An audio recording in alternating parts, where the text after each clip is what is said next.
எதிர்வருகின்ற உள்ளூராட்சி சபை தேர்தலில் மட்டக்களப்பு மாவட்டத்திலே ஸ்ரீலங்கா முஸ்லீம் காங்கிரஸ் மட்டக்களப்பு மாநகர சபை, ஏறாவூர் நகர சபை, காத்தாங்குடி நகர சபை, ஓட்டமாவடி பிரதேச சபை கோரளைப்பற்று மேற்கு, வாழைச்சேனை கோரளைப்பற்று பிரதேச சபை, வாகரை பிரதேச சபை, மண்முனைப்பற்று பிரதேச சபை, ஏறாவூர் பற்று பிரதேச சபை உட்பட 8 சபைகளில் நாங்கள் போட்டியிடுகின்றோம். ஆகவே இந்த சபைகளிலே 3 சபைகளுடைய ஆட்சி நிர்வாகத்தை நாங்கள் கைப்பற்றுவதற்கும் இன்ஷா அல்லாஹ் கைப்பற்றுவதற்கும் ஏனைய போட்டியின் சபைகளில் கணிசமான அங்கத்தவர்களை பெற்றுக்கொள்வதற்காக இந்த தேர்தலில் இறங்கியிருக்கிறோம்.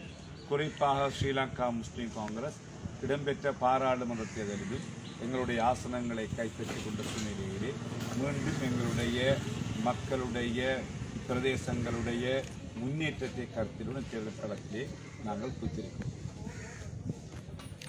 உங்களுக்கு ஏதாவது சபைகளில் சேலஞ்ச் இருக்குதா மாவட்டத்தில்? குறிப்பாக எங்களை பொறுத்த வகையிலே ஸ்ரீலங்கா முஸ்லீம் காங்கிரஸ் பெரிய ஒரு சேலஞ்சாக இந்த ஒரு சபையை நாங்கள் எதிர்பார்க்கவில்லை.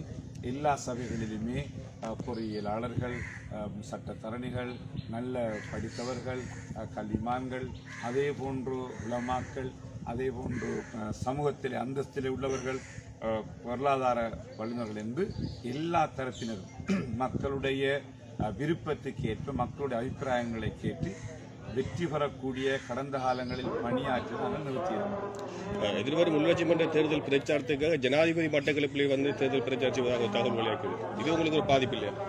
எங்களுக்கு அதில் எந்த பாதிப்பும் கிடையாது. என்றால் கடந்த பாராளுமன்ற தேர்தலிலும் எல்லோரும் வந்து பிரச்சாரம் செய்தபோது நாங்கள் எங்களுடைய மிகவும் அதிகப்படியான வாக்குகளை எங்களுடைய ஆசனத்தை நாங்கள் பாதுகாப்போம். ஸ்ரீலங்கா முஸ்லீம் காங்கிரஸுக்குரிய எங்களுடைய வாக்கு வந்து தனியாக இருக்கிறது. ஆகவே அது மீது ஜனாதிபதி வருகையின் மூலம் இந்த பாதிப்பு எங்களுக்கு இருக்கிறது.